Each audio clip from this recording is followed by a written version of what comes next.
Davinder Bambiha group ने ली gangster Sandeep Bishnoi के कतल की जिम्मेवारी। कल राजस्थान च अदालत के बाहर गोलियां मार के उतारिया सी मौत के घाट। गोलियां चलाउण तो बाद फरार हो गए सी गैंगस्टर। पंजाब कैबिनेट की अज अहम बैठक सवेरे 10 बजे मुख्यमंत्री की अगवाई च होएगी मीटिंग। 12 सितंबर के विशेष इजलास नूं लैके हो सकते हैं फैसले। ऑपरेशन लोटस के इल्जामां दे विचाले 22 सितंबर नूं विधान सभा का विशेष इजलास। सदन च भरोसगी मता लैके आवेगी सरकार। सीएम बोले लोगों के विश्वास नूं कानूनी तौर पर करांगे साबित। विरोधियों का पलटवार कहा ड्रामा कर रही है सरकार। बीजेपी च अपनी पार्टी समेत शामिल हुए कैप्टन अमरिंदर सिंह। कहा पंजाब नूं बचाउण लई चुनी भाजपा। पर वड्डा सवाल कैप्टन के बीजेपी च जाण नाल किवें बदलणगे सियासी समीकरण। कैप्टन नाल परनीत कौर बीजेपी च नहीं होए शामिल। सुखजिंदर रंधावा बोले पहला राजे पिछे राणियां हो जांदियां सन सती, पर इन्हां नूं मैंबरी छड्डणी भी हो रही है मुश्किल।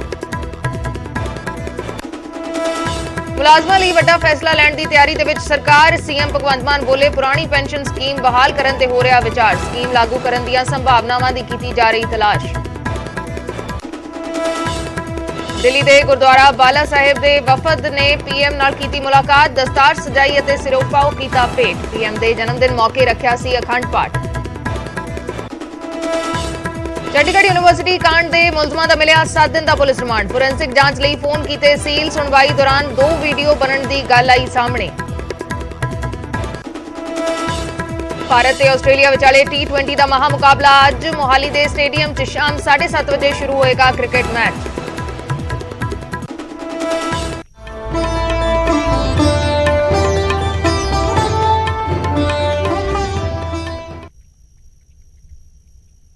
सत श्री अकाल, मैं अर्शदीप संधू न्यूज़ 18 पंजाब देख रहे दर्शकों का स्वागत है। शुरुआत करते हैं वड्डी खबर दे नाल। संदीप बिश्नोई दा कल राजस्थान की अदालत के बाहर कतल होया ते इसकी जिम्मेवारी बंबीहा गैंग ने ली है।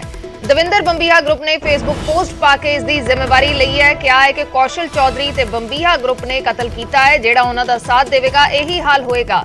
पेशी दौरान राजस्थान दे विच संदीप बिश्नोई का कतल कर दिता गया। नागौर कोर्ट के बाहर गोलियां मार के कातल फरार हो गए। गैंगस्टर संदीप बिश्नोई जो हरियाणा ते राजस्थान च वारदातां दे लई मशहूर सी, सोमवार नूं राजस्थान की नागौर कोर्ट दे विच पेशी ते लिआंदा गया सी, पर शूटरां ने उसनूं गोलियां मार के मौत के घाट उतार दिता। यह शूटर हरियाणा तो आए सी ते काली स्कॉर्पियो दे विच सवार सी। शूटरां ने संदीप बिश्नोई दे एक-एक करके 9 गोलियां दागियां। फरार होंदे हुए शूटरां दीआं तस्वीरां भी सीसीटीवी च कैद होईयां ने। कतल करके भजे शूटरां नूं फड़न दे लई पुलिस ने कई घंटियां तक इलाके च सर्च अभियान चलाया, पर कुछ भी हथ नहीं लग्या। कोर्ट के बाहर हुए इस शूट आउट ने एक बार फिर सब दे दिलो दिमाग दे विच सवाल पैदा कर दिते ने। किस तरह बेखौफ होकर शूटर कतल कर रहे ने। तुहानूं दस दईए कि सिंगर सिद्धू मूसेवाला नूं मारन वाले शूटर भी हरियाणा तो आए सी। वड्डी खबर इस समय दी, बंबीहा गैंग ने संदीप बिश्नोई दे कतल की जिम्मेवारी लई है। दविंदर बंबीहा ग्रुप ने फेसबुक पोस्ट पाके इस कतल की जिम्मेवारी लई है। फेसबुक पोस्ट पाई गई है बंबीहा गैंग दे वल्लों। फेसबुक पोस्ट दे विच लिखिया गया है जो संदीप नूं मारिया गया है इसकी जिम्मेवारी दविंदर बंबीहा ते कौशल चौधरी गैंग लै रहे हैं। यह काम साडे भरावां ने कीता है। हुण तुसीं सारा कुछ समझ गए होवोगे। अजे तां शुरुआत हुई है, देखो अगे अगे की होना है ते जेड़े इन्हां दा साथ दे रहे ने उन्हां दा भी यही हाल होना है। बस थोड़ा होर time wait and watch. Davinder Bambiha gang दे वल्लों यह फेसबुक पोस्ट पाई गई है। असीं पुष्टि नहीं करते इसकी, लेकिन इसे तरीके दे नाल पोस्टां पा के जिम्मेवारियां लगातार लईआं जा रही ने अजिहे कतलां दीआं। लिखिया गया है कि जो संदीप नूं मारिया गया है इसकी जिम्मेवारी दविंदर बंबीहा ते कौशल चौधरी गैंग लै रहे हैं। यह काम साडे भरावां ने कीता है। हुण तुसीं सारा कुछ समझ गए होवोगे। अजे तां शुरुआत हुई है, देखो अगे अगे की होना है ते जेड़े इन्हां दा साथ दे रहे ने उन्हां दा भी यही हाल होना है। बस थोड़ा होर टाइम वेट एंड वॉच। ये पोस्ट पाई गई है, ये सोशल मीडिया के जरिए कतल की जिम्मेवारी ली गई है।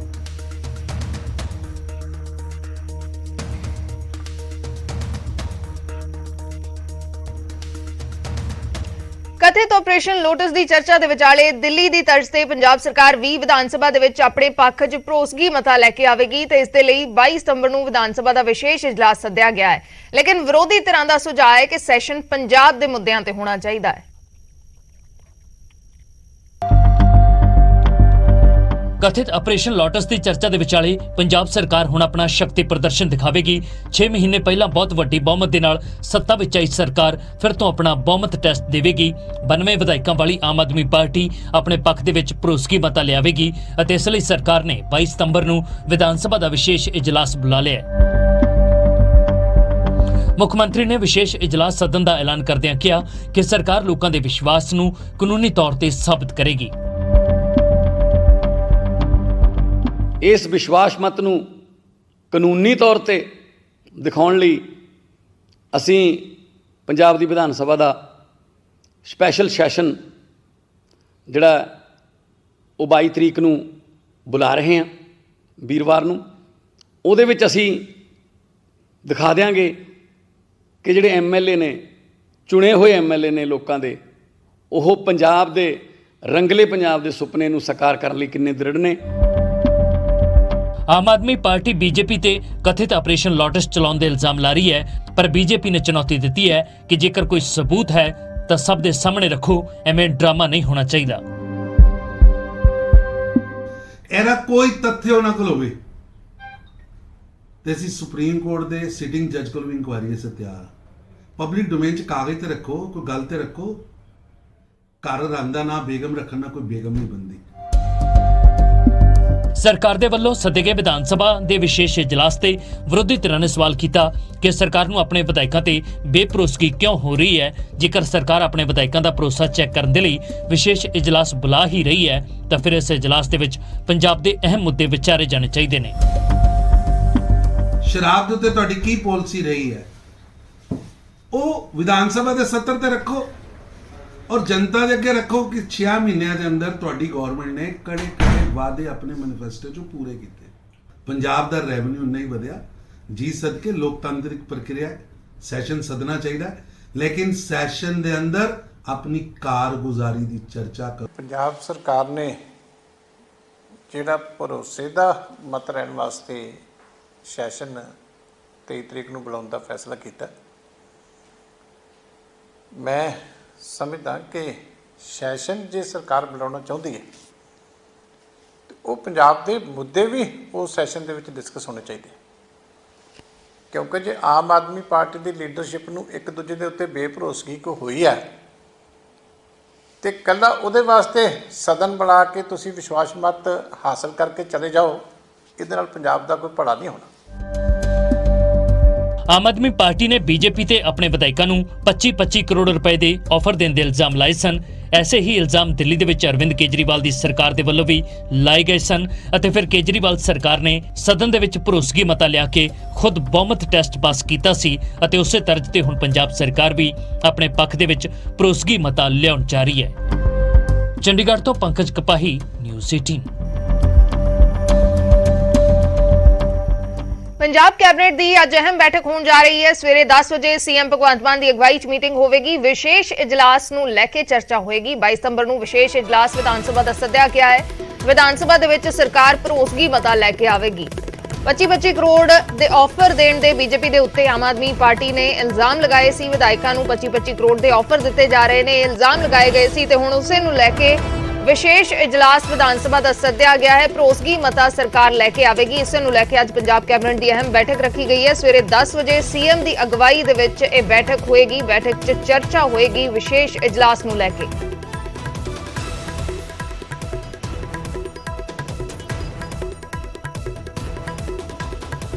ਆਮ ਆਦਮੀ ਪਾਰਟੀ ਦੇ ਵੱਲੋਂ ਵਿਸ਼ੇਸ਼ ਇਜਲਾਸ ਸੱਦੇ ਜਾਣ ਤੇ ਸੁਖਜਿੰਦਰ ਰੰਧਾਵਾ ਨੇ ਕਿਹਾ ਹੈ ਕਿ ਆਮ ਆਦਮੀ ਪਾਰਟੀ ਡਰਾਮੇ ਕਰ ਰਹੀ ਹੈ। ਪੰਜਾਬ ਦੇ ਵਿੱਚ ਤੇ ਇਹੋ ਜਿਹੀ ਗੱਲ ਹੀ ਨਹੀਂ। ਮੈਂ ਇੱਕ ਚੀਜ਼ ਦੱਸਣੀ ਚਾਹੁੰਦਾ, ਮੇਰੇ ਖਿਆਲ ਪੜ੍ਹਦੇ ਪੁੜਦੇ ਨਹੀਂ ਗਏ। ਦਿੱਲੀ ਦੇ ਵਿੱਚ ਵੀ ਇਹਨਾਂ ਇਹੋ ਹੀ ਡਰਾਮਾ ਕੀਤਾ। ਪਹਿਲੀ ਗੱਲ ਤੇ ਜਿਹੜਾ ਸ਼ਡਿਊਲ 10th ਆ, 10ਵਾਂ ਸ਼ਡਿਊਲ ਜਿਹਨੂੰ ਕਹਿ ਦਿੰਦੇ ਕੰਸਟੀਟਿਊਸ਼ਨ ਦਾ, ਉਹਦੇ ਵਿੱਚ ਇਹ ਹੈ ਕਿ ਪਹਿਲਾਂ ਹੁੰਦਾ ਸੀ 2004 ਤੱਕ 1/3 ਦੇ ਨਾਲ ਤੁਸੀਂ ਨਵੀਂ ਪਾਰਟੀ ਬਣਾ ਸਕਦੇ ਹੋ ਕਿ ਜੇ ਤੁਹਾਡੇ 100 ਵਾ ਤਾਂ ਤੁਸੀਂ 30 ਬੰਦਿਆਂ ਨਾਲ ਨਵੀਂ ਪਾਰਟੀ ਬਣਾ ਸਕਦੇ ਹੋ। ਇਸੇ ਤਰ੍ਹਾਂ ਹੀ ਉਹਦੇ ਬਾਅਦ ਉਹਨਾਂ ਨੇ ਆਖਿਆ ਕਿ ਨਹੀਂ, ਇਹ ਵੀ ਗਲਤ ਆ। ਉਹਨਾਂ ਆਖਿਆ ਕਿ ਕੋਈ ਵੀ ਸਰਕਾਰ ਤੋੜਨ ਲਈ ਜਾਂ ਦੂਸਰੀ ਪਾਰਟੀ ਬਣਾਉਣ ਲਈ ਤੁਹਾਨੂੰ 2/3 ਮੈਜੋਰਿਟੀ ਚਾਹੀਦੀ ਹੈ। 62 ਬੰਦੇ ਚਾਹੀਦੇ 92 ਦੇ ਵਿੱਚੋਂ। ਜੇ 2/3 ਬਣਦੇ ਆ ਨੇ ਤੇ 62 ਬਣਦੇ ਆ ਤੇ ਫਿਰ ਇਹਨਾਂ ਦੀ ਗਵਰਨਮੈਂਟ ਟੁੱਟਦੀ ਆ। ਫਿਰ ਇਹਨਾਂ ਨੂੰ ਭਰੋਸਗੀ ਦਾ ਮਤਾ ਲੈਣਾ ਚਾਹੀਦਾ। ਕੈਪਟਨ ਅਮਰਿੰਦਰ ਸਿੰਘ ਬੀਜੇਪੀ ਦੇ ਵਿੱਚ ਸ਼ਾਮਲ ਹੋ ਗਏ ਨੇ। ਆਪਣੀ ਪਾਰਟੀ ਪੀਐਲਸੀ ਦਾ ਬੀਜੇਪੀ 'ਚ ਰਲੇਵਾਂ ਕਰ ਦਿੱਤਾ ਹੈ। ਪੰਜਾਬ ਲੋਕ ਕਾਂਗਰਸ ਦਾ ਬੀਜੇਪੀ 'ਚ ਰਲੇਵਾਂ ਹੋ ਗਿਆ ਹੈ। ਨਰਿੰਦਰ ਤੋਮਰ ਤੇ ਕਿਰਨ ਰਿਜਿਜੂ ਨੇ ਕੈਪਟਨ ਅਮਰਿੰਦਰ ਸਿੰਘ ਨੂੰ ਬੀਜੇਪੀ 'ਚ ਸ਼ਾਮਲ ਕਰਵਾਇਆ ਹੈ। ਕੈਪਟਨ ਅਮਰਿੰਦਰ ਸਿੰਘ ਦੇ ਬੇਟੇ ਤੇ ਬੇਟੀ ਵੀ ਬੀਜੇਪੀ ਦੇ ਵਿੱਚ ਸ਼ਾਮਲ ਹੋ ਗਏ ਨੇ। ਹਾਲਾਂਕਿ ਪ੍ਰਨੀਤ ਕੌਰ ਕੈਪਟਨ ਅਮਰਿੰਦਰ ਸਿੰਘ ਦੇ ਨਾਲ ਬੀਜੇਪੀ 'ਚ ਸ਼ਾਮਲ ਨਹੀਂ ਹੋਏ। ਬੀਜੇਪੀ ਦੇ ਵਿੱਚ ਸ਼ਾਮਲ ਹੋਣ ਤੋਂ ਬਾਅਦ ਕੈਪਟਨ ਅਮਰਿੰਦਰ ਸਿੰਘ ਨੇ ਅਮਿਤ ਸ਼ਾਹ ਦੇ ਨਾਲ ਵੀ ਮੁਲਾਕਾਤ ਕੀਤੀ ਹੈ, ਕੇਂਦਰੀ ਗ੍ਰਹਿ ਮੰਤਰੀ ਦੇ ਨਾਲ ਵੀ ਮੁਲਾਕਾਤ ਕੀਤੀ ਹੈ। ਤਸਵੀਰਾਂ ਨੇ ਜਿਸ ਵੇਲੇ ਕੈਪਟਨ ਅਮਰਿੰਦਰ ਸਿੰਘ ਨੇ ਬੀਜੇਪੀ ਦਾ ਪੱਲਾ ਫੜਿਆ ਹੈ, ਉਹਨਾਂ ਦੇ ਨਾਲ ਹੋਰ ਵੀ ਆਗੂਆਂ ਨੇ ਬੀਜੇਪੀ ਦਾ ਪੱਲਾ ਫੜਿਆ ਹੈ। ਪੰਜਾਬ ਲੋਕ ਕਾਂਗਰਸ ਕੈਪਟਨ ਅਮਰਿੰਦਰ ਸਿੰਘ ਦੀ ਪਾਰਟੀ ਦਾ ਬੀਜੇਪੀ ਦੇ ਵਿੱਚ ਰਲੇਵਾਂ ਹੋ ਗਿਆ ਹੈ।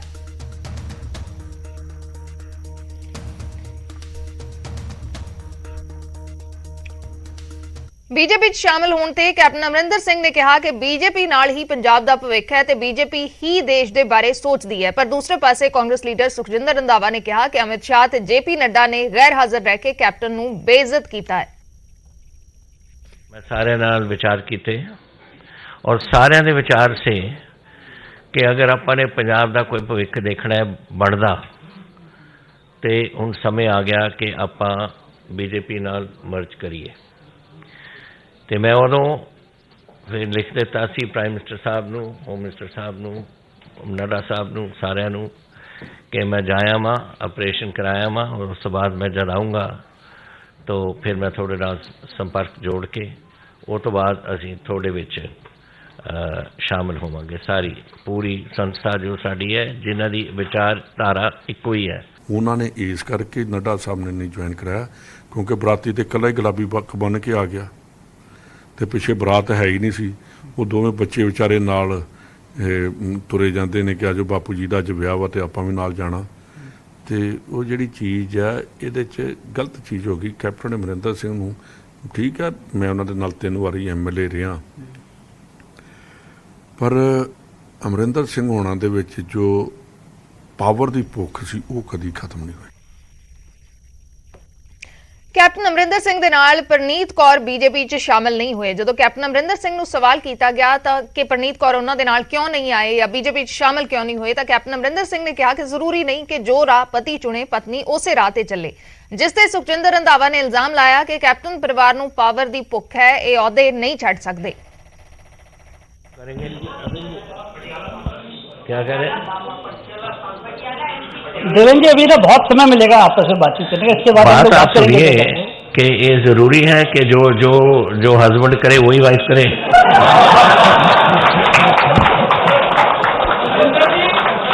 चलिए बहुत मैनू समझ नहीं अज तक आई कि महाराणी प्रतीक तो कहती है कि मैं अज भी कांग्रेस 'ਚ ਹਾਂ, पर कैप्टन साहब जा रहे ने बीजेपी 'ਚ ਉਹਨੂੰ ਜਾ ਕੇ ਮਜ਼ਬੂਤ ਕਰਨ ਕਿ ਬੀਬੀ ਜੀ ਮੈਨੂੰ ਤਾਂ ਸਮਝ ਨਹੀਂ ਤੁਹਾਡੀ ਆਈ ਕਿ ਕੀ ਤੁਸੀਂ ਕੀ ਗੱਲ ਕਰ ਰਹੇ ਹੋ। ਜੇ ਤੁਹਾਨੂੰ ਇੰਨਾ ਹੀ ਪੁਰਾਣੇ ਜ਼ਮਾਨੇ ਦੇ ਵਿੱਚ ਰਾਜਿਆਂ ਦੇ ਜਿਹੜੀਆਂ ਰਾਣੀਆਂ ਹੁੰਦੀਆਂ ਸੀ ਉਹ ਸਤੀ ਹੋ ਜਾਂਦੀਆਂ ਸੀ, ਤੂੰ ਤੇ ਇੱਕ ਮੈਂਬਰੀ ਨਹੀਂ ਛੱਡੀ, ਤੂੰ ਸਤੀ ਕੀ ਹੋਣਾ। ਤੇਰਾ ਇੱਥੋਂ ਹੀ ਪਤਾ ਲੱਗ ਗਿਆ ਕਿ ਤੇਰਾ ਕਿੰਨੀ ਕਿ ਉਹਦੇ ਵੱਲ ਤੁਹਾਡੀ ਪਿਆਰ ਹੈ, ਤੁਹਾਡਾ ਮਹਾਰਾਜ ਜੀ ਦੀ ਪੋਲਿਟਿਕਸ ਵੱਲ ਜਾਂ ਉਹਨਾਂ ਦੇ ਲਈ ਕਿ ਆਪਣੇ ਖਾਨਦਾਨ ਲਈ ਆਨ ਤੇ ਸ਼ਾਨ ਲਈ, ਤੇ ਤੁਸੀਂ ਇੱਕ ਛੋਟੀ ਜਿਹੀ ਮੈਂਬਰੀ ਛੱਡਣ ਨੂੰ ਤਿਆਰ ਨਹੀਂ ਗਏ ਤੇ ਤੁਸੀਂ ਸਵਾਹ ਇਹਨਾਂ ਦੇ ਪੈਰਵਾਈ ਕਰੋਗੇ।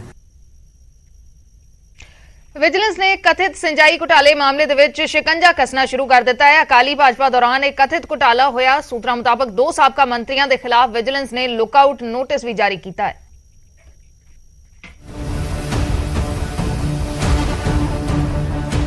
ਅਕਾਲੀ ਭਾਜਪਾ ਸਰਕਾਰ ਸਮੇਤ ਸਿੰਜਾਈ ਵਿਭਾਗ ਦੇ ਵਿੱਚ ਹੋਏ ਕਥਿਤ ਬਹੁ ਕਰੋੜੀ ਘੁਟਾਲੇ ਦੀਆਂ ਫਾਈਲਾਂ ਖੁੱਲੀਆਂ ਨੇ। ਵਿਜੀਲੈਂਸ ਨੇ ਮਾਮਲੇ ਦੀ ਜਾਂਚ ਸ਼ੁਰੂ ਕਰ ਦਿੱਤੀ ਹੈ ਤੇ 2 ਸਾਬਕਾ ਅਕਾਲੀ ਮੰਤਰੀਆਂ ਤੇ 3 ਰਿਟਾਇਰਡ ਅਫਸਰਾਂ ਦੇ ਖਿਲਾਫ ਲੁੱਕਆਊਟ ਸਰਕੂਲਰ ਜਾਰੀ ਕੀਤਾ ਗਿਆ। ਸੂਤਰਾਂ ਮੁਤਾਬਿਕ ਅਕਾਲੀ ਆਗੂ ਜਰਮੇਜਾ ਸਿੰਘ ਸੇਖੋਂ, ਸ਼ਰਨਜੀਤ ਸਿੰਘ ਢਿੱਲੋਂ ਨੂੰ ਇਹ ਨੋਟਿਸ ਭੇਜਿਆ ਗਿਆ। ਇਸ ਤੋਂ ਇਲਾਵਾ ਸਾਬਕਾ ਮੁੱਖ ਸਕੱਤਰ ਸਰਵੇਸ਼ ਕੌਸ਼ਲ, ਸਾਬਕਾ ਵਿਸ਼ੇਸ਼ ਮੁੱਖ ਸਕੱਤਰ KBS ਸਿੱਧੂ ਅਤੇ ਸਾਬਕਾ ਸਕੱਤਰ ਕਾਨ ਸਿੰਘ ਪੰਨੂ ਦੇ ਖਿਲਾਫ ਵੀ ਨੋਟਿਸ ਜਾਰੀ ਹੋਇਆ।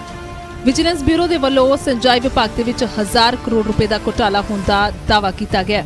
ਕੇਸ ਦੇ ਵਿੱਚ ਮੁੱਖ ਮੁਲਜ਼ਮ ਠੇਕੇਦਾਰ ਗੁਰਿੰਦਰ ਸਿੰਘ ਪਾਪਾ ਨੂੰ ਬਣਾਇਆ ਗਿਆ। ਵਿਜੀਲੈਂਸ ਮੁਤਾਬਿਕ ਠੇਕੇਦਾਰ ਪਾਪਾ ਨੂੰ ਵਿਭਾਗੀ ਰੇਟਾਂ ਤੋਂ 10 ਤੋਂ 50% ਵੱਧ ਰੇਟਾਂ ਤੇ 1000 ਕਰੋੜ ਦੇ ਟੈਂਡਰ ਅਲਾਟ ਕੀਤੇ ਗਏ ਤੇ ਜਨਵਰੀ 2017 ਦੇ ਵਿੱਚ ਚੋਣ ਜ਼ਾਬਤਾ ਲੱਗਣ ਤੋਂ ਚੰਦ ਦਿਨ ਪਹਿਲਾਂ ਟੈਂਡਰਾਂ ਦੀ ਕੁਝ ਸ਼ਰਤਾਂ ਖਤਮ ਕਰ ਦਿੱਤੀਆਂ ਗਈਆਂ ਤੇ ਸਮਝੌਤੇ ਤਹਿਤ ਗੁਰਿੰਦਰ ਸਿੰਘ ਠੇਕੇਦਾਰ ਨੂੰ 2 ਵੱਡੇ ਉਸਾਰੀ ਠੇਕੇ ਅਲਾਟ ਕੀਤੇ ਗਏ।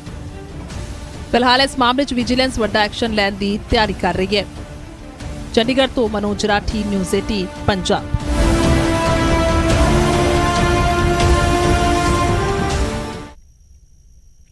उधर साबका कैबिनेट मंत्री शरणजीत ढिल्लों ने भी अपना पक्ष रखा है। देखो इस केस दे विच जो साडे नाल होया असीं वो लफ्ज़ां नाल बयान नहीं कर सकते जो तशद्दुद साडे नाल कीता। पहला तां 3 IAS अफसर कर ले अपनी मर्जी नाल, पहला एक सिलेक्ट किया, फिर दूजा किया, फिर तीजा किया, फिर किया भी ये केस हाई प्रोफाइल किवें बनूगा। केस नूं हाई प्रोफाइल बनाउण वास्ते 2 मंत्री पाले बिच।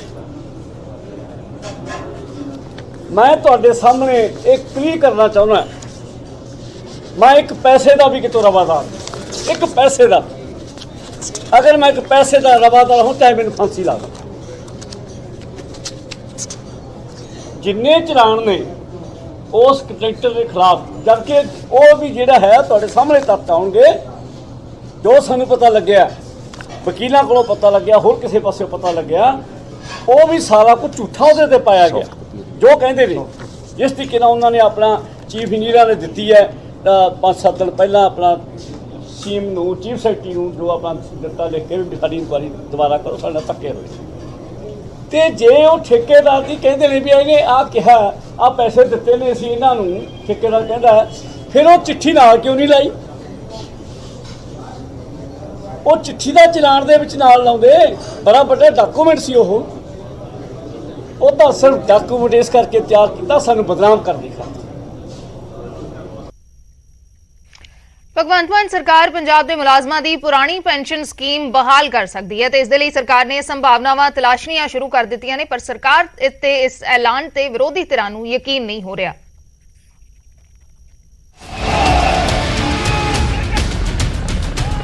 ਪੁਰਾਣੀ ਪੈਨਸ਼ਨ ਦੀ ਬਹਾਲੀ ਨੂੰ ਲੈ ਕੇ ਮੁਲਾਜ਼ਮ ਜਥੇਬੰਦੀਆਂ ਸਮੇਂ-ਸਮੇਂ ਤੇ ਸੰਘਰਸ਼ ਕਰਦੀਆਂ ਰਹੀਆਂ ਨੇ, ਪਰ ਹੁਣ ਮੁਲਾਜ਼ਮਾਂ ਦੀ ਇਸ ਚਿਰਕੋਣੀ ਮੰਗ ਨੂੰ ਬੂਰ ਪੈ ਸਕਦਾ ਹੈ।